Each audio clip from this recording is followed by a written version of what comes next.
উলামা ওয়ারাসাতুল আম্বিয়া।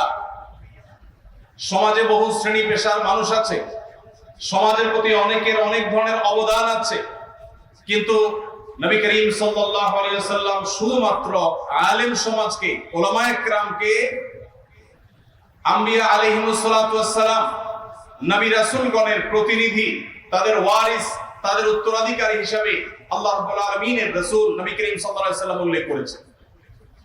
উলামায়ে কেরামের এর চেয়ে বড় মর্যাদার কোনো বিষয় হতে পারে না যে কিয়ামত পর্যন্ত নবীগণ আসবেন না, রাসূলগণ আসবেন না, কিন্তু নবী এবং রাসূলদের প্রতিনিধিত্ব করা, তাদের রেখে যাওয়া দায়িত্বের আমানতকে রক্ষা করা, তাদের ওয়ারিস এবং তাদের উত্তরাধিকারী হওয়ার যে গৌরব, এই গৌরব সমাজে ধর্মের, ইসলামের অন্য আরো যত সেক্টরে যারা কাজ করছেন তাদের মধ্য থেকে আলাদা করে নবী করিম সাল্লাল্লাহু আলাইহি ওয়াসাল্লাম উলামাদের কথা উল্লেখ করেছেন।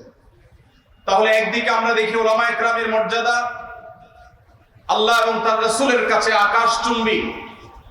শুধুমাত্র দ্বীনের ইলম যদি কেউ অর্জন করে থাকে এবং ইলমের পাশাপাশি ইলমের যে দাবি, খাশিয়াতে রব্বানি, আল্লাহর ভয়, এটা যদি অন্তরে থাকে, তাহলে এই আলেমের মর্যাদা আল্লাহর কাছে, আল্লাহ রাসূল সাল্লাল্লাহু আলাইহি ওয়াসাল্লামের কাছে, ইসলামের দৃষ্টিতে গোটা পৃথিবী থাকা সমস্ত সাধারণ মানুষদের মধ্যে সবচেয়ে উপরে। শুধু কোরআন এবং হাদিসে উলামায়ে কেরামের মর্যাদা রয়েছে তা নয়, আপনারা খুব ভালো করে জেনে থাকবেন এই সমাজে বিভিন্ন শ্রেণী পেশার মানুষকে সর্বস্তরের জনগণ, সর্বস্তরের মানুষ ভালোবাসা, শ্রদ্ধা এবং ভক্তি নিবেদন করে, কিন্তু আলেম উলামাদের মর্যাদা, তাদের মর্তবা, তাদের কদর, তাদের মূল্য সমাজের মানুষের কাছে এত বেশি যে উলামায়ে কেরাম হলেন সেই শ্রেণীর মানুষ, এদেশের সেই শ্রেণীর নাগরিক যাদেরকে আপামর সাধারণ মানুষ, সর্বস্তরের সাধারণ মানুষ অন্তঃস্থল থেকে অকৃত্রিম ভাবে ভালোবাসে, শ্রদ্ধা করে, যেই ভালোবাসার মধ্যে কোনো স্বার্থ থাকে না, যেই ভালোবাসায় কোনো ভনিতা থাকে না। এলাকার কোনো প্রভাবশালী নেতা, তাকেও মানুষ শ্রদ্ধা করে, কিন্তু সেই শ্রদ্ধা অনেক সময় তার ক্ষতি, তার অনিষ্টের ভয় থেকে করে। কিন্তু একজন আলেমকে, একজন মসজিদের ইমামকে, একজন খতিবকে, একজন মুয়াজ্জিনকে, একজন হাফেজে কোরআনকে সাধারণ মানুষ যে শ্রদ্ধা নিবেদন করে, তাকে যে ভালোবাসা, ভক্তি প্রকাশ করে, সেই ভালোবাসা, সেই ভক্তি থাকে নিখাত, সেটা থাকে কোনো প্রকার কৃত্রিমতাহীন, সেটা থাকে সকল স্বার্থের ঊর্ধ্বে, শুধুই মন থেকে, মনের গভীর থেকে ভালোবাসা নিবেদন করে।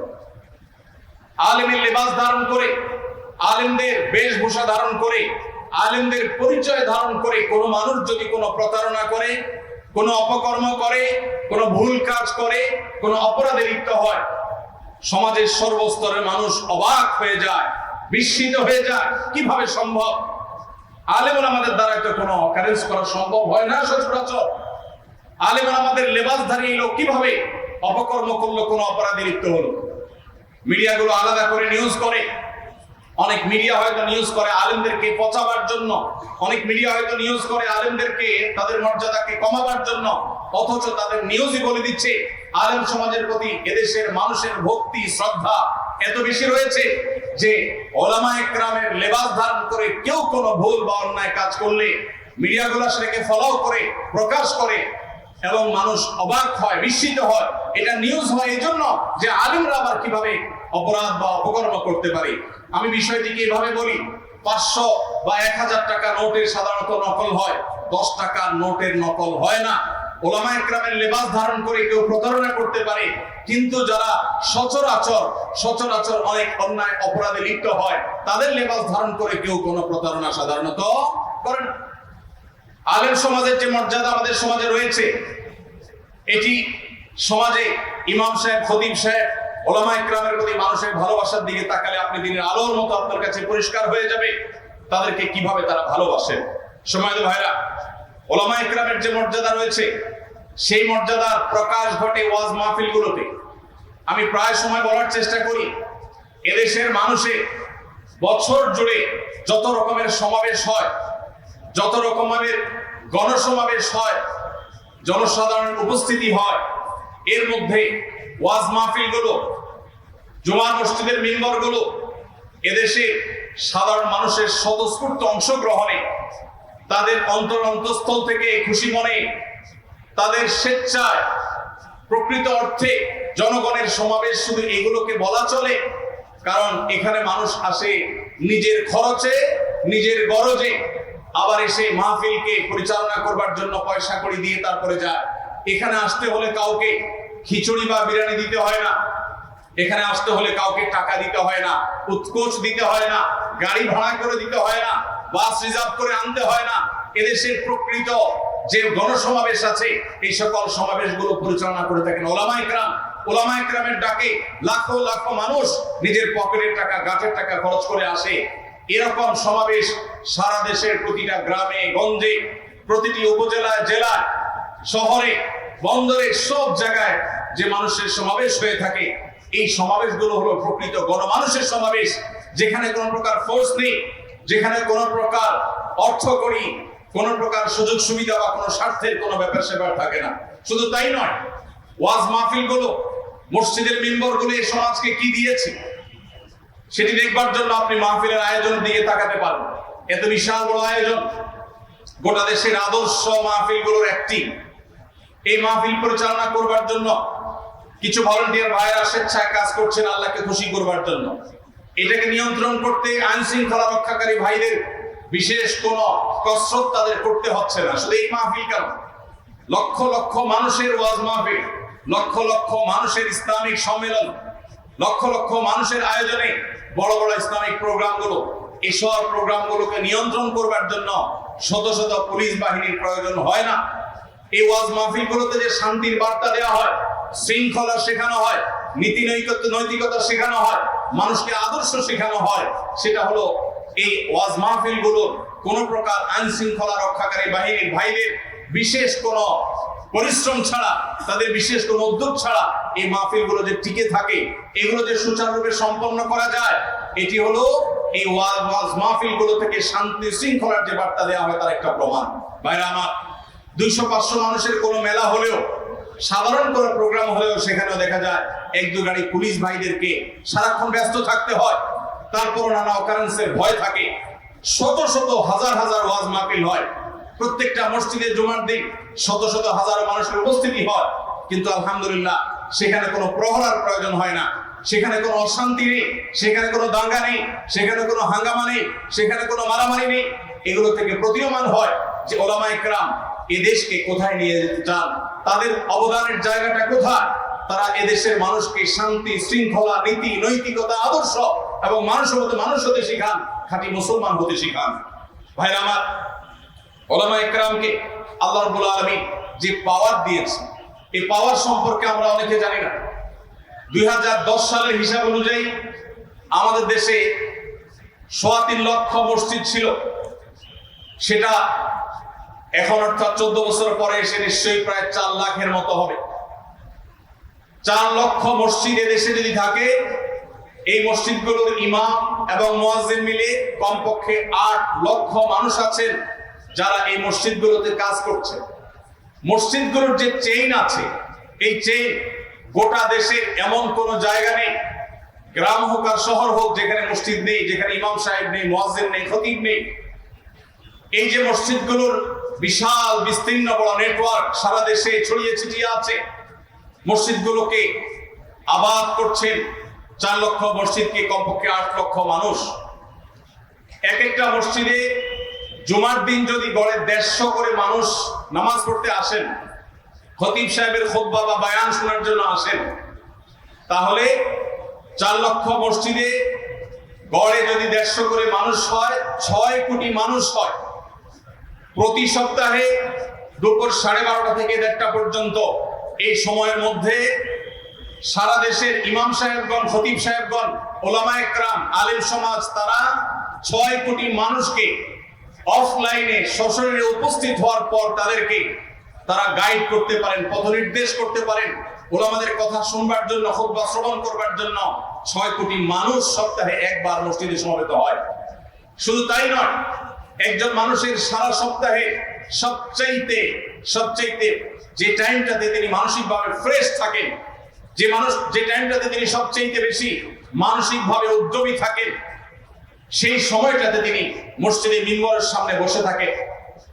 সপ্তাহের সারা সপ্তাহের যে শ্রম থাকে, কষ্ট থাকে, সেই গ্লানি কষ্ট সব ধুয়ে মুছে বৃহস্পতিবার রাতভর ঘুমিয়ে, শুক্রবারের ছুটির দিনটিতে সকালে আবার ঘুমিয়ে ঘুম থেকে উঠে সুন্দর করে ফ্রেশ হয়ে সপ্তাহে সবচেয়ে ভালো গোসলটা শুক্রবারে দিয়ে মুসলমান সুন্দর কড়কড়া মড়মড়া জামা পরে তারপরে সুগন্ধি ব্যবহার করে তার সারা সপ্তাহের সবচাইতে ফ্রেশ টাইমটা, সবচাইতে তার যে টাইমটা মূল্যবান, যে টাইমটাতে তার মানসিক কোনো প্রেশার থাকে না, সেরকম নির্মল এবং ফ্রেশ একটা টাইম ইমাম সাহেবের সামনে খুতবা শোনার জন্য আসে।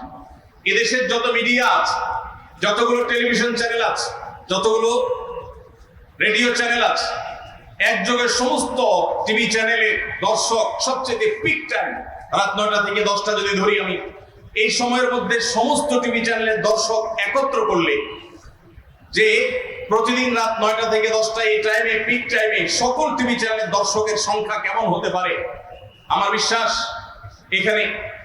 এখানে এই বিষয়ে পণ্ডিত ব্যক্তিরা বোদ্ধারা আছেন, তারা ভালো বলতে পারবেন। আমার বিশ্বাস ইমাম সাহেবদের, খতিব সাহেবদের, ওলামা একরামের কথা শোনার জন্য যে 6 কোটি মানুষ একত্রিত হয় সপ্তাহে একবার, সমস্ত মিডিয়াগুলো দর্শক পিক টাইমে যা একত্র হয়, যত দর্শক দেখেন সেই সংখ্যাটাকে মসজিদের মিম্বরের সামনে উপস্থিত মানুষদের সংখ্যার সাথে তুলনা করলে আমার মনে হয় কয়েক গুণ বেশি হবে সন্দেহাতীতভাবে। ভাইরা আমার, ওলামা একরামের পাওয়ারের জায়গাটা, শক্তির জায়গাটা, তাদের কাজ করবার যে বিশাল বড় সুযোগ আছে, সেই সুযোগ আপনাদেরকে উপলব্ধি করতে হবে। আপনারা চাইলে প্রতি সপ্তাহে কোটি কোটি মানুষকে অ্যাড্রেস করতে পারেন। জুমার মিম্বর থেকে যদি সমাজের গুরুত্বপূর্ণ বিষয়গুলোকে তুলে আনা যায়, জুমার মিম্বর থেকে যদি মানুষকে সততা এবং নৈতিকতার যথাযথ দীক্ষা দেওয়া যায়, জুমার মিম্বর থেকে যদি দেশ এবং মুসলিম মিল্লাতের কল্যাণে যদি গাইড দেওয়া যায়, তাহলে এই দেশের চেহারা বদলাতে খুব বেশি সময়ের প্রয়োজন হবে না। ওলামা একরামের যে কাজ করার অপরচুনিটি আছে, ওলামা একরামের যে অপার সম্ভাবনা আছে, ওলামা একরামের কাজের যে বিশাল জায়গা রয়েছে, ওলামা একরামের যে শক্তি এবং সামর্থ্যের বিশাল জায়গা রয়েছে, সেটি আপনাদেরকে উপলব্ধি করতে হবে।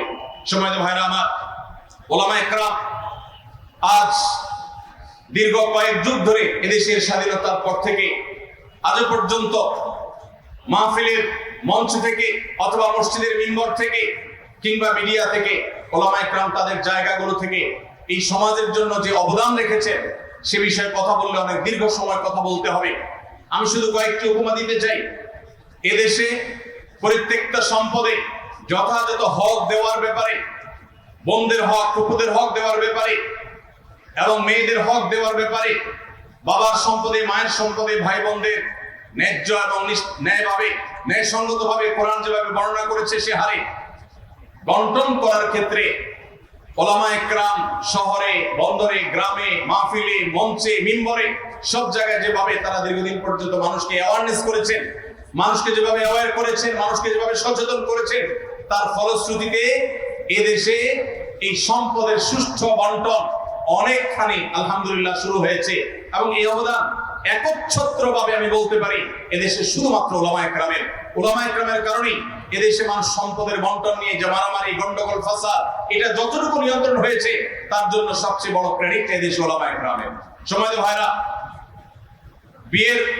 বিয়ের মধ্যে যে যৌতুক প্রথা, এই যৌতুকের বিরুদ্ধে এই দেশে ওলামা একরাম শুরু থেকে আজও পর্যন্ত সংগ্রাম করে যাচ্ছেন। এই সমাজ থেকে যৌতুককে ঝেঁটিয়ে বিদায় করার যে অবদান, এই অবদানটিও মূলত ওলামা একরামের আলেম সমাজ তারা যুগ যুগ ধরে মানুষকে যৌতুকের বিরুদ্ধে সচেতন করেছেন, যার ফলশ্রুতিতে যৌতুক এখন আলহামদুলিল্লাহ অনেকখানি বলতে পারি এদেশে জাদু হয়ে উঠেছে। সম্মানিত ভাইরা আমার, ঠিক একইভাবে মাদক নিয়ন্ত্রণ আছে আমাদের দেশে। আমাদের পার্শ্ববর্তী যে কোনো দেশের সাথে যদি আপনি তুলনা করেন, আপনি বার্মার কথা বলেন, ভারতের কথা বলেন, নেপালের কথা বলেন, শ্রীলঙ্কার কথা বলেন, আমাদের আশেপাশে যে সমস্ত দেশগুলো আছে, এই সব দেশগুলোর মধ্যে বাংলাদেশ একমাত্র দেশ যে আমরা মাদক নিয়ন্ত্রণে, আমাদের সমাজে মাদক গ্রহণের যে কম সংখ্যার যে স্বল্পতা, আমাদের সমাজে মাদক গ্রহণের যে নিয়ন্ত্রণ রয়েছে, এর জন্য সংশ্লিষ্টরা অনেক কাজ করছেন, প্রশাসনের ভাইদের অনেক নিশ্চয় অবদান আছে, কিন্তু ওলামা একরামের অবদান সবার চেয়ে বেশি এবং সর্বাগ্রে। সমস্ত মসজিদ এবং সমস্ত মাহফিল থেকে মাদকের বিরুদ্ধে ওলামা একরাম সোচ্চার থাকেন, মানুষকে সতর্ক করেন। ওলামায়ে কেরামের অবদান এভাবে একটি একটি করে বলতে গেলে তার তালিকা অনেক দীর্ঘ হয়ে যাবে, আমি সেদিকে যাচ্ছি না। সময়ত উপস্থিতি, আমার যে সমস্ত মাদ্রাসার ছাত্র ভাইরা আছেন, ছাত্র বন্ধুরা আছেন, আপনারা যারা ভবিষ্যতে আলেম হতে যাচ্ছেন, আপনাদের উদ্দেশ্যে আমি কয়েকটি কথা বলতে চাই। আপনাদের যে মর্যাদা আল্লাহর কাছে রয়েছে, আল্লাহ রাসূল যে মর্যাদা বর্ণনা করেছেন, এই সমাজের মানুষ আপনাদেরকে অন্তরের গভীর থেকে যে ভালোবাসা নিবেদন করেন, যে শ্রদ্ধা নিবেদন করেন, যে ভক্তি আপনাদের প্রতি আমাদের প্রতি প্রকাশ করেন, সেই জায়গা থেকে আমাদের দায়িত্ব অনেক বেশি। আমাদের সে দায়িত্ব যদি আমরা যথাযথভাবে পালন করতে না পারি, তাহলে আল্লাহর কাছে যেমন জবাবদিহি করতে হবে, ঠিক একইভাবে ইতিহাস আমাদেরকে ক্ষমা করবে না। একজন আলেম হিসেবে আমাদেরকে অবশ্যই এদেশের মানুষের জন্য আমাদের করণীয় সবটুকু ঠিক মতো আদায় করতে হবে, এবং আমাদের সাধ্য, সামর্থ্য, শক্তি, আমাদের অপরচুনিটি সবটুকুকে সর্বোচ্চ সুন্দর এবং সৎভাবে ব্যবহার করতে হবে। সেজন্য সর্বাগ্রে যে বিষয়টি আমি বলতে চাই, আপনারা যারা মাদ্রাসায় পড়াশোনা করছেন, আপনারা যারা ভবিষ্যতে আলেম হতে যাচ্ছেন ইনশাআল্লাহ, সবকিছুর আগে মনে রাখবেন আপনি কেন আলেম হচ্ছেন। এই প্রশ্নের উত্তর আপনার ভেতর থেকে বের হয়ে আসতে হবে, আপনার ভেতর থেকে জবাব আসতে হবে। আমি আলেম হচ্ছি আমার পেট পালার জন্য নয়, আমি আলেম হচ্ছি মাদ্রাসায় পড়ছি, পড়াশোনা শেষ করে, দাওরায়ে হাদিস শেষ করে আমি পড়াশোনা থেকে ফারিগ হয়ে আমি এটার মাধ্যমে একটা উপার্জনের উপায় খুঁজে বের করবো, এটি আমার পড়াশোনার উদ্দেশ্য নয়। আমার আলেম হওয়ার উদ্দেশ্য, আমি নবী আলাইহিস সালামের যে দাওয়াতের মিশন, সেই মিশনকে ঘরে ঘরে, কাঁচা পাকা প্রতিটি ঘরে ঘরে পৌঁছে দেওয়ার দায়িত্ব আমি যথাযথভাবে পালন করব। আমি একজন আদর্শ আলিম হব, নায়েবে রাসূল হিসেবে নবী করিম সাল্লাল্লাহু আলাইহি সাল্লামের আখলাকের ফেরি আমি করব। আমাকে দেখে সমাজের মানুষ সবচেয়ে বেশি তৃপ্তি অনুভব করবে, আমার অনুপস্থিতিতে সমাজের মানুষ আমাকে মিস করবে, আমার অভাব বোধ করবে, আমার জন্য আফসোস এবং আক্ষেপ করবে। আমাকে সেরকম মানুষ হিসেবে গড়ে তুলতে হবে। আমার পড়াশোনার উদ্দেশ্য, আমার ওয়াজ নসিহতের উদ্দেশ্য, ওয়াজ মাহফিলের উদ্দেশ্য, মসজিদে খুতবা দেওয়ার উদ্দেশ্য, ইমামতি করার উদ্দেশ্য, মাদ্রাসা মুদাররিস করার উদ্দেশ্য, কোনটির উদ্দেশ্য পেট পালা নয়। আমার এই সব কিছুর উদ্দেশ্য হতে হবে আল্লাহকে সন্তুষ্ট করা। কিছুদিন পর পর আমাদের নিয়তের তাজদীদ, নিয়তের নবায়ন করা খুব বেশি জরুরি, কারণ আমাদের মূল শক্তির জায়গাটা হলো আমাদের ইখলাস। আমরা যদি ইখলাস ঠিক রাখতে পারি, আমাদের নিয়ত যদি পরিশুদ্ধ থাকে, নিয়তে যদি ভেজাল না থাকে, মনে রাখবেন উলামায়ে কেরামের এই শক্তিকে রুখবার ক্ষমতা গোটা পৃথিবীর কোন শক্তির, কোন অপশক্তির নেই। অতএব ভাইরা আমার, আমাদের ইখলাসে কোনো প্রকার কম্প্রোমাইজ করা যাবে না। কিছুদিন পর পর নিজেকে জিজ্ঞাসা করতে হবে যে আমি কেন মাদ্রাসায় পড়ছি, কেন আমি আলেম হতে যাচ্ছি। অন্য অনেক পেশায় গেলে আমি অনেক সুযোগ সুবিধা পেতাম, রাষ্ট্রের অনেক বড় বড় সুবিধা আমি ভোগ করতে পারতাম। আমি এমন এক পেশায় এসেছি যে পেশায় থাকার কারণে সমাজের এক শ্রেণীর মানুষ আমাকে স্বীকৃতি পর্যন্ত দিবে না। তাহলে এরপরও আমি এখানে কেন এসেছি? কারণ আমি আল্লাহর কাছ থেকে বিনিময় পেতে চাই, অন্য কোনো উদ্দেশ্য নাই। আমি না বাহবা চাই, না আমি পরিচিতি চাই, না আমি পার্থিব কোনো কিছু চাই। এই জায়গাটা কিছুদিন পর পর আমাদের পরিষ্কার করতে হবে। নাম্বার 2, আমরা সবাই জানি, আমাদের অনেক সালাফ বলেছেন, আলেম সে যে নিজের অর্জিত জ্ঞান অনুযায়ী আমল করে। অতএব কোরআন এবং হাদিস থেকে যে জ্ঞান আমরা অর্জন করেছি, মনে রাখতে হবে সেই জ্ঞানগুলোর প্রত্যেকটির উপর আমাদেরকে আমলের সচেষ্ট হতে হবে। আমরা নবী করিম সাল্লাল্লাহু আলাইহি সাল্লামের যে সমস্ত সুন্নাহ প্রতিনিয়ত হাদিসের কিতাব থেকে আমরা গ্রহণ করছি, শিখছি, তার প্রত্যেকটিকে আমাদের বাস্তব জীবনে আমাদের বাস্তবায়ন করতে হবে এবং সেগুলোর উপর আমল আমাদের করতে হবে। আমরা যদি শুধুমাত্র নামে আলেম হই, আমাদের কর্মে, আমাদের আমলে, আমাদের আচরণে, আমাদের আখলাকে, আমাদের সার্বিক কর্মকাণ্ডে যদি, আমি হাতিয়া ফয়জুল্লাহ মাদ্রাসায় পড়েছি, সেখানে শতকরা 90% ছাত্রকে দেখতাম যে তারা তাহাজ্জুদের সময় উঠে নামাজ পড়ে। আমি আমার পরীক্ষার এমন দৃশ্যের কথা প্রায় মনে পড়ে, বলতে পারি আপনাদের সাথে।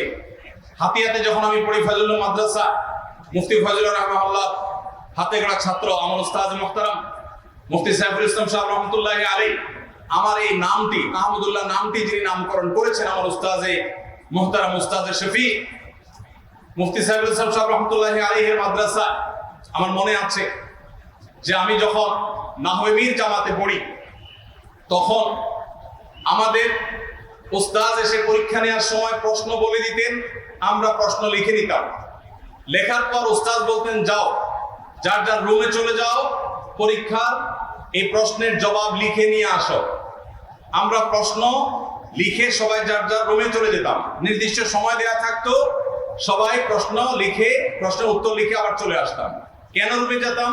কারণ সেখানে আসলে আলাদা পরীক্ষার হল বলতে আলাদা কিছু ছিল না। হাতিয়া মাদ্রাসা সম্পর্কে যারা জানেন তারা বলতে পারবেন, সেখানে বোর্ডিং এর কোনো সিস্টেম এখনো পর্যন্ত না, আমি যতটুকু জানি। পরীক্ষার আলাদা হলের কোনো জায়গা নেই, খুব সীমিত জায়গাতে 400-500 ছাত্র পড়াশোনা করতে হতো। তো আমরা যার যার জায়গায় গিয়ে পরীক্ষার খাতায় প্রশ্নের উত্তর লিখে নিয়ে আসতাম। আজও গোটা পৃথিবীতে এই ধরনের ঘটনা যদি বলা হয়, পৃথিবীর যে কোনো প্রান্তের মানুষের কাছে রূপকথার গল্পের মতো মনে হবে। অথচ বাস্তবতা হলো যে একজন শিক্ষার্থী, আমাদের ক্লাসে 50-55 জন ছাত্র ছিলেন। আমি তখন অনেক ছোট ছিলাম বয়সে, আমার পরিষ্কার মনে আছে। আমি নিজে অবাক হয়েছি, কারণ এর আগেও আমি একদমই মাদ্রাসায় পড়েছি, এরকম দৃশ্য দেখিনি। সব মাদ্রাসায় এরকম দৃশ্য নেই। তখন আমি দেখেছি যে সব ছাত্র ভাইয়েরা প্রত্যেকে আমানতদারিতার সাথে আল্লাহকে ভয় করে প্রত্যেকে পরীক্ষার খাতায় যা পাচ্ছেন তা লিখে এনে উস্তাদের কাছে, শিক্ষকের কাছে জমা করে দিয়েছে। মাদ্রাসার ছাত্রদের নীতি নৈতিকতা, তাদের আমল, তাদের আদর্শ এবং অর্জিত জ্ঞান অনুযায়ী আমল করার যে উজ্জ্বল উদাহরণ আমরা আমাদের ছাত্র জীবনে, আমাদের শৈশবে দেখেছি, আজ সেটা অনেকখানি হারিয়ে যাচ্ছে। ভাইরা আমার, গোটা দেশ, গোটা জাতি, বরং গোটা বিশ্বের মানুষ চেয়ে আছে আজ আপনাদেরকে নেতৃত্ব দিতে হবে, মানুষকে আদর্শের পথে মানুষকে উঠাতে হবে, নীতিবান বানাতে হবে, নামধারী মুসলমানদেরকে সত্যিকারের মুসলমান বানাতে হবে। আপনারা সেই নবীওয়ালা মেহনতের কান্ডারি হতে হলে, নবীদের ওয়ারিস হতে হলে আপনাদের এই অনুযায়ী আমলের ব্যাপারে সর্বোচ্চ সতর্ক থাকতে হবে। তৃতীয়ত যে বিষয়টি বলতে চাই তা হলো, একজন হক্কানি আলেমের সবচেয়ে বড় মার্কাগুলোর একটি হলো দুনিয়া বিমুখতা। আমরা অনেকে কোরআন হাদিসের জ্ঞান অর্জন করি, অথচ দুনিয়ার প্রতি আকর্ষণ এত বেশি থাকে যে দুনিয়া আমাদেরকে আচ্ছন্ন করে ফেলে, আমাদেরকে গ্রাস করে ফেলে, আমাদেরকে গিলে ফেলে। পার্থিব বিভিন্ন মোহ এগুলো আমাদেরকে এমন ভাবে ঝেঁকে ধরে যে আমাদের আদর্শের জায়গা থেকে আমরা সরে যাই, আমাদের লক্ষ্য, আমাদের টার্গেটের জায়গা থেকে আমরা বিচ্যুত হয়ে যাই, বিভ্রান্ত হয়ে যাই। অতএব একজন আদর্শ আলেম হওয়ার জন্য আপনার জীবনের লক্ষ্য ঠিক করতে হবে। পার্থিব জীবনে অর্থ আহরণ করা, অর্থ সংগ্রহ করা, অর্থ সঞ্চয় করা, সম্পদশালী হওয়া, এটা একজন আলেম, আপনি দায়ী হিসাবে, আলেম হিসাবে আপনার টার্গেট হতে পারে না। অতএব দুনিয়া বিমুখতার এই জায়গাটাতে আমাদেরকে আলাদা করে মনোযোগ দিতে হবে। আর এই কাজটিকে বাস্তবায়ন করার জন্য 4 নম্বর পয়েন্ট হলো আল্লাহর নেককার বান্দাদের সোহবত। আসাদিজা ইকরামের মধ্যে, সিনিয়র মুরব্বী উলামা ইকরামের মধ্যে যাকে আপনার ভালো মনে হয়, যার প্রতি আপনার আস্থা হয়, যাকে মনে হয় বিচক্ষণ, যাকে মনে হয় সত্যিকার আল্লাহ ওয়ালা এবং মুত্তাকি, সেরকম মুরব্বী ওস্তাদদের সোহবত এবং সান্নিধ্য খুব বেশি জরুরি। আজ আমাদের মাদ্রাসার ছাত্রদের মধ্যে একটি অধঃপতন আমি দেখতে পাচ্ছি, আর সেটি হলো মাদ্রাসার শিক্ষার্থী ভাইদের, বন্ধুদের একটা বড় অংশ তারা নিজেদেরকে সম্পূর্ণ মনে করে, উস্তাদ এবং মুরব্বীদের কোন প্রকার তত্ত্বাবধানের প্রয়োজন মনে করে না। আশরাফ আলী থানভী রহমাতুল্লাহ আলাইহি বলতেন, जो अपने आप को मुस्तकिल बिज़्ज़ात समझता है वो मुस्तकिल बज़्ज़ात है। যে নিজেকে স্বয়ং সম্পূর্ণ মনে করে সে আসলে কখনো স্বয়ং সম্পূর্ণ হতে পারে না। অন্তত দিন এটা কখনো আপনি নিজে নিজে এটাকে পরিপূর্ণতা দিতে পারেন না। এই জন্য আমি আপনাদেরকে বলতে চাই, অবশ্যই আপনার মাথার উপর কোনো না কোনো বিচক্ষণ, সময় সচেতন, আল্লাহওয়ালা, মুত্তাকি, মুখলিস, নিষ্ঠাবান, দূরদর্শী তার সম্পন্ন ওলামা ইকরাম বা মুরব্বীদের ছায়া আপনার উপরে থাকা দরকার। তাদের সাথে যোগাযোগ থাকা দরকার, কানেকশন থাকা দরকার, পরামর্শ থাকা দরকার, তাদের তত্ত্বাবধান দরকার, তাদের সোহবত দরকার। এই সোহবত ছাড়া প্রকৃত অর্থে জুহুদ, প্রকৃত অর্থে দুনিয়া বিমুখতা, প্রকৃত অর্থে আখিরাত মুখিতা, এটা প্রকৃত অর্থে কখনোই অর্জন হয় না। অতএব আমি আপনাদেরকে অনুরোধ করতে চাই, তরুণ ভাইরা যারা আপনারা আলিম হতে যাচ্ছেন ইনশাআল্লাহ, অবশ্যই আপনার জীবনে প্রতিটি গুরুত্বপূর্ণ বিষয় সিদ্ধান্ত নেওয়ার আগে, আপনার পথ এবং আপনার গন্তব্যকে ঠিক করবার আগে, আপনার প্রতিটি বিষয়কে ধার্য করবার আগে অবশ্যই আপনি যাদের প্রতি আস্থা রাখেন এরকম মুরব্বীদের ছত্র ছায়া, তাদের তত্ত্বাবধানে আপনি অগ্রসর হওয়ার চেষ্টা করবেন। এরপরে 5 নম্বর যে বিষয়টি বলতে চাই তা হলো, আজ আমাদেরকে সময়কে রিড করা জানতে হবে, সময়কে জানতে হবে, সময়কে বোঝা শিখতে হবে। এই জন্য আপনাদেরকে বলতে চাই, আমাদের স্কিলকে ডেভেলপ করতে হবে, যোগ্যতাকে বাড়াতে হবে। আমাদের মাদ্রাসায় পড়াকালীন সময়ে আমাদের কিতাবী যোগ্যতা গড়া, একাডেমিক যোগ্যতা গড়া, আমাদের মাদ্রাসার পড়াশোনার প্রতি মনোযোগী হওয়া, এটা থাকবে সবচেয়ে গুরুত্বপূর্ণ কাজ। পাশাপাশি আমরা যখন কর্মস্থলে যাব, আমরা যখন কাজের ময়দানে যাব, তার আগে বিশেষ করে দাওয়াতি ফিল্ডে যারা কাজ করবেন তাদেরকে সময়ের ভাষা রপ্ত করতে হবে, তাদেরকে সময়ের গুরুত্বপূর্ণ বিষয়গুলো রপ্ত করতে হবে, রাজনীতি সচেতন হতে হবে, সমাজের পালসকে বুঝতে চেষ্টা করতে হবে। এই জন্য প্রয়োজনীয় যে যোগ্যতা আছে সেগুলো অর্জন করতে হবে। এই যোগ্যতাগুলোর অভাবে অনেক আলেম আছেন, তারা জ্বলে উঠতে পারছেন না, তারা জেগে উঠতে পারছেন না, তাদের ভাষাগত দুর্বলতা আছে, তারা ভালো বাংলায় কথা বলতে পারেন না, তারা অনেকে হয়তো ইংরেজি ভালো জানেন না, তারা কম্পিউটারে ভালো দক্ষ না, তারা সময় সম্পর্কে ভালো জানেন না, জনগণের চিন্তা ভাবনা কি সেটা তারা জানেন না, জনগণের মন এবং মস্তিষ্ককে তারা রিড করতে পারেন না, সাধারণ মানুষের ভাবনাগুলোকে তারা পড়তে পারেন না। এই কারণে যোগ্য মানুষ হওয়া সত্ত্বেও তারা সমাজের মানুষকে সেভাবে উপকার পৌঁছাতে পারেন না। এই জন্য আমার অনুরোধ আপনাদের প্রতি 5 নম্বর হলো যে আপনি দক্ষ আলেম হিসাবে নিজেকে গড়ে তুলবার জন্য, প্রভাবশালী আলেম হিসাবে গড়ে তুলবার জন্য, আপনার দাওয়াকে ইফেক্টিভ এবং মুয়াসসির দাওয়া দেওয়ার জন্য আপনাকে অবশ্যই সময়ের এই প্রয়োজনীয় বিষয়গুলো, যোগ্যতাগুলো, স্কিলগুলো আপনাকে অর্জন করতে হবে আলেম হওয়ার পাশাপাশি। তাহলে ইনশাআল্লাহ আপনি দেখবেন আপনি জ্বলে উঠতে পেরেছেন, আপনি জেগে উঠতে পেরেছেন, আপনি জাগাতে পেরেছেন, আপনি যেই অবস্থানে চলে গেছেন সেটা আপনি হয়তো কল্পনা করতে পারেননি। নাম্বার 6, আমাদেরকে ঐক্যের ব্যাপারে খুব বেশি সতর্ক থাকতে হবে। মনে রাখতে হবে আমরা যদি ঐক্যবদ্ধ না হই তাহলে এদেশে দ্বীনকে কখনো আমরা অগ্রসর করতে পারবো না, মুসলমানদের কখনো আমরা রক্ষা করতে পারবো না। রক্ষা করবেন আল্লাহ রাব্বুল আলামিন, কিন্তু আলেম হিসেবে আমরা আমাদের দায়িত্ব সঠিকভাবে পালন করতে পারবো না যদি না আমরা ঐক্যবদ্ধ থাকি। মনে রাখবেন ঐক্য কখনো, সকল চিন্তা সকল মত এক হয়ে কখনো ঐক্য হয় না। যদি সব চিন্তা আমাদের এক হয়ে যায়, সকল মত যদি আমাদের বিলুপ্ত হয়ে যায়, তাহলে আর ঐক্যের প্রশ্ন কি? ঐক্য হবেই ইত্তেহাদ মাআল ইখতিলাফ মূলনীতির উপর ভিত্তি করে। আপনার সাথে কারোর ভিন্ন মত থাকতে পারে, কিন্তু ঐক্যমতের বহু জায়গা আছে, সেই জায়গাগুলোকে মাথায় রেখে আপনাকে ঐক্যবদ্ধ হতে হবে। আমার আগে মাহমুদুর রহমান ভাই কথা বলেছেন, এর আগেও তিনি বিভিন্ন জায়গায় বলেছেন, ওলামা ইকরাম যদি ঐক্যবদ্ধ না হন তাহলে আমরা এই জাতির ঈমানের পাহারাদারি করা তো দূরের কথা, আমাদের অস্তিত্বকে টিকিয়ে রাখাটাই অসম্ভবপর হবে। আর আমরা যদি ঐক্যবদ্ধ থাকি তাহলে এদেশে ওলামা ইকরামকে ইগনোর করার শক্তি সামর্থ্য কারোর আসলে নেই। এদেশে ওলামা ইকরামের যে চেইন, ওলামা ইকরামের যে নেটওয়ার্ক আছে, ওলামা ইকরামের যে শক্তি আছে, যে সামর্থ্য আছে, ওলামা ইকরামের যে সুযোগ এবং সম্ভাবনা আছে, এদেশের সকল রাজনৈতিক দল একসাথ হয়েও সেই সুযোগ, সেই সম্ভাবনা, সেই শক্তি আসলে আর কারো নেই। যতগুলো মসজিদ বাংলাদেশে আছে সবগুলো মসজিদ থেকে ওলামা ইকরামের কথা বলার সুযোগ আছে, তারা সমাজকে আলোকিত করবার সুযোগ রয়েছে। অতএব এই জায়গাটাতে আমরা যদি বলিষ্ঠভাবে কাজ করতে চাই তাহলে আমাদের সুরে সুর মিলিয়ে, আমাদের একের সাথে অন্যের কাঁধে কাঁধ মিলিয়ে, আমাদের হাতে হাত মিলিয়ে আমাদেরকে কাজ করা শিখতে হবে।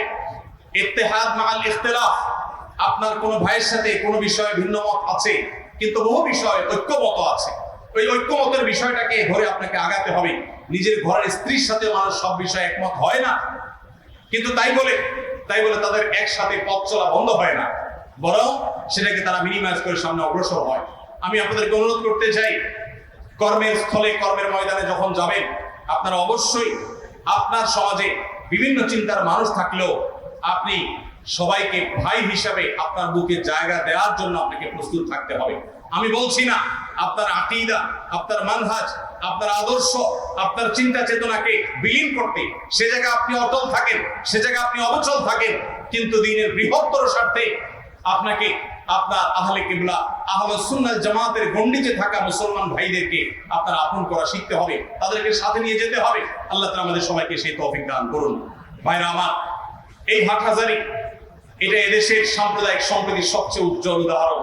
আমি বিভিন্ন মিডিয়াতে, বিভিন্ন টিভি চ্যানেলে, বিভিন্ন প্রোগ্রামে আমি বলার চেষ্টা করি, হাটহাজারী মাদ্রাসার পাশেই যে মন্দিরের অবস্থান আছে, আমি আমার ছাত্র জীবনে দেখেছি শত বছর ধরে এত বিশাল বড় বাংলাদেশের সবচেয়ে বড় মাদ্রাসা, দ্বীনি শিক্ষা প্রতিষ্ঠান, এর ওয়াল ঘেঁষে যে একটি মন্দির রয়েছে, মাদ্রাসার শিক্ষার্থীরা সেই মন্দিরের দিকে কোনোদিন একটা ঢেল ছোড়ার কোনো ইতিহাস, কোনো রেকর্ড কেউ দেখাতে পারবে না। এরপর দুর্ভাগ্যজনক ভাবে মুসলমানদেরকে আসামের কাঠগড়ায় দেশের কিছু মানুষ দাঁড় করাবার চেষ্টা করে। প্রিয় নবী সাল্লাল্লাহু আলাইহি সাল্লামের জীবনে যতগুলো যুদ্ধে, যতগুলো জিহাদে তিনি শরীক হয়েছেন, সবগুলো যুদ্ধে সর্বসাকুল্যে মোট 1000 মানুষ মাত্র মারা গেছেন। এর মধ্যে 600 জন প্রায় ইহুদি, যারা বিশ্বাসঘাতকতার কারণে দণ্ডস্বরূপ তাদের হত্যা করা হয়েছে। আর বাকি মাত্র 400+ মানুষ, তারা এতগুলো যুদ্ধে মারা গেছে। গোটা বিশ্বে মুহাম্মদ সাল্লাল্লাহু আলাইহি সাল্লাম তার আদর্শকে বাস্তবায়ন করতে গিয়ে মাত্র 400 মানুষকে জীবন দিতে হয়েছে।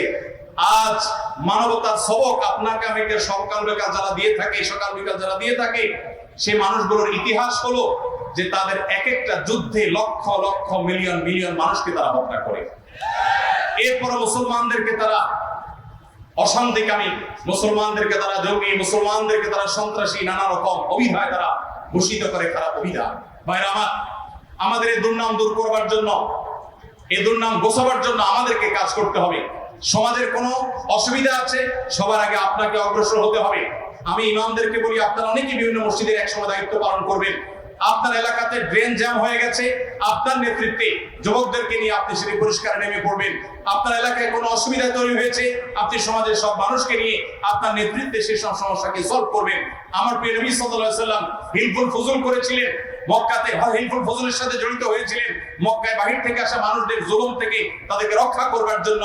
প্রিয় নবী সাল্লাল্লাহু আলাইহি সাল্লাম কাবা শরীফে যে হাজরাত পাথর রাখা নিয়ে কুরাইশদের মধ্যে মতবিরোধ দেখা দিয়েছে, তিনি সেখানে উদ্যোগ গ্রহণ করে সেই মতবিরোধকে শেষ করে দিয়েছেন, মীমাংসা করে দিয়েছেন। সমাজে তিনি মীমাংসার উদ্যোগ গ্রহণ করেছেন। আপনি মুহাম্মদ সাল্লাল্লাহু আলাইহি সাল্লামের ওয়ারিস হিসেবে শুধু মসজিদে খুতবা দিলে আপনার চলবে না, শুধু ওয়াজ মাহফিলে কথা বললে চলবে না। মানুষ যখন পীড়িত হবে আপনাকে যেতে হবে। স্বামী স্ত্রীর মধ্যে যখন অশান্তি সৃষ্টি হবে শুধু তালাকের ফতোয়া দিলে হবে না, তাদের মধ্যে মীমাংসার উদ্যোগ আপনাকে নিতে হবে, কাউন্সেলিং এর উদ্যোগ আপনাকে নিতে হবে, স্বামী স্ত্রীর মধ্যে ভুল বুঝাবুঝি দূর করার উদ্যোগ আপনাকে নিতে হবে। বাপ সন্তানের মধ্যে দূরত্ব হয়েছে, আপনার মসজিদ থেকে সেটা কাউন্সেলিং ব্যবস্থা করতে হবে। আমার প্রিয় নবী সাল্লাল্লাহু আলাইহি সাল্লাম শুধু ফতোয়া দেন নাই, তিনি মসজিদে নববীতে বসে স্বামী স্ত্রীর মধ্যকার মনোমালিন্য দূর করবার উদ্যোগ গ্রহণ করেছেন, বাবা সন্তানের সমস্যাকে সমাধান করবার চেষ্টা করেছেন। আউস এবং খাজরাজের মধ্যকার যে দূরত্ব ছিল সেটাকে মনোমালিন্যকে দূর করবার উদ্যোগ নিয়েছেন। তিনি সমাজের সব ধরনের কাজে নিজেকে শামিল করেছেন, মানুষের জন্য কল্যাণকারী হিসেবে নিজেকে প্রতিষ্ঠিত করেছেন। আর এভাবেই তার আদর্শ গোটা পৃথিবীতে বাস্তবায়িত হতে হয়েছে। আজ আমরা যদি নিজেদেরকে মসজিদে আবদ্ধ করে রাখি, মাহফিলে আবদ্ধ করে রাখি, মাদ্রাসা আবদ্ধ করে রাখি, মনে করি এই সমস্ত ধর্মীয় চক্র বা এই কাজগুলোর মধ্যেই আমাদের কাজ সীমাবদ্ধ, মনে রাখবেন আপনি নেতৃত্বের আসনে আসীন হতে পারবেন না। আপনাকে সমাজের মানুষের হিতাকাঙ্ক্ষী হতে হবে, সমাজের মানুষের কল্যাণে আপনাকে পাওয়া যেতে হবে। মানুষের বন্যা হবে, সবার আগে আপনি চলে যাবেন। ভূমিকম্প হবে, সবার আগে উদ্ধারে আপনি চলে যাবেন। রাস্তা যানজট তৈরি হবে, সবার আগে আপনি চলে যাবেন যানজট দূর করবার জন্য। আপনি যানজট সৃষ্টি করবেন না। অনেক সময় মাহফিলে বক্তা আসার সময় রাস্তাঘাট বন্ধ করে দেওয়া হয় বক্তা নির্বিঘ্নে যাওয়ার জন্য। আমি ব্রাহ্মণবাড়িতে এক মাহফিলে গিয়েছি, দেখি কিছু যুবক আমাকে ওয়েলকাম করার জন্য এসেছেন বাইক নিয়ে। তারা রাস্তার সব গাড়ি থামিয়ে দিয়েছে, কেন? হুজুর আসবে। আমি বললাম এই মাহফিলে আমি যাবো না। যে মাহফিলের ভলান্টিয়াররা সাধারণ মানুষের অধিকারকে নষ্ট করে, সাধারণ মানুষের পথ চলাকে রুদ্ধ করে দেয়, তারা গাড়ি চালকদেরকে জোরপূর্বক থামিয়ে তারা হুজুরদের জন্য রাস্তা ক্লিয়ার করে, সে কখনো সমাজের কল্যাণকামী না, সে দিন ভালো করে বুঝে নেই। আমার নবী সাল্লাল্লাহু আলাইহি সাল্লাম বলেছেন, ইয়াকুমুল জুলুস আলা তারিক, রাস্তায় বসা যাবে না, রাস্তার অধিকার নষ্ট করা যাবে না। তোমাকে রাস্তা বন্ধ করে তোমার হুজুরের জন্য ক্লিয়ার করে, রাস্তায় বন্ধ করে অসুস্থ রোগী থাকতে পারে, অ্যাম্বুলেন্সে অনেক মানুষ থাকতে পারে, এই অসুবিধা তৈরি করার অধিকার কাউকে দেয় না। যাই হোক, পরবর্তীতে তারা তাদের ভুল বুঝতে পেরেছে। আমি আপনাদেরকে বলতে চাই, সমাজের জন্য নিজেদেরকে উপকারী সাব্যস্ত করতে হবে, সমাজে নিজেদেরকে রিলেভেন্ট প্রমাণ করতে হবে, সমাজের মানুষের দুঃখ দুর্দশায় আপনাদেরকে সবার আগে পাওয়া যেতে হবে। আপনি মসজিদে যান আর মাদ্রাসায় যান, মাহফিলে আসেন আর অন্য কোনো জায়গায় কাজ করেন, মনে রাখবেন আপনাকে আল্লাহ রাব্বুল আলামিন সৃষ্টি করেছেন উখরিজাত লিন-নাস, আপনাকে মানবতার কল্যাণে কাজ করতে হবে। দাওয়ার পাশাপাশি সামাজিক কর্মকাণ্ড এবং জাতির সকল বিপদে সর্বাগ্রে আপনাদেরকে এগিয়ে আসতে হবে, আমাদেরকে এগিয়ে আসতে হবে। আল্লাহ রাব্বুল আলামিন আমাদেরকে সমাজের মানুষের প্রকৃত প্রয়োজন পূরণ করবার মতো যোগ্য এবং যথাযথ দাঈ-ইলাল্লাহ হওয়ার মতো, নবী এবং রাসূলদের ওয়ারিস হওয়ার মতো যত যোগ্যতা আমাদের প্রয়োজন, আল্লাহ রাব্বুল আলামিন আমাদের সবাইকে সেটা অর্জন করার তৌফিক নসিব করুন। সবাই চেষ্টা করব তো ইনশাআল্লাহ। আল্লাহ তাআলা আমাদের এক একজনকে দিয়ে, আমি আলিমিয়া নবী রাহমাতুল্লাহ আলাইহি, সাইয়্যিদ আবু রাসূল রাহমাতুল্লাহ আলাইহির মায়ের মতো বলতে চাই। তার মা বলতেন, এ আল্লাহ, এক সে হাজারোं की जरूरत पूरी फरमा। আল্লাহ আমার এক আলিমকে দিয়ে আপনি হাজার হাজার আলিমের কাজ নেন। আল্লাহ তার মায়ের দোয়া কবুল করেছেন। আমি আপনাদের জন্য দোয়া করছি, আমার জন্য দোয়া চাচ্ছি আমার মুরব্বি উস্তাদদের কাছ থেকে, যা আল্লাহ এক সে লাখों की जरूरत पूरी फरमा। জাযাকুমুল্লাহু খাইরা ওয়া আখিরু দাওয়ানা আলহামদুলিল্লাহি রাব্বিল আলামিন। আসসালামু আলাইকুম ওয়া রাহমাতুল্লাহি ওয়া বারাকাতুহু। সংগ্রামী তৌহিদি জনতা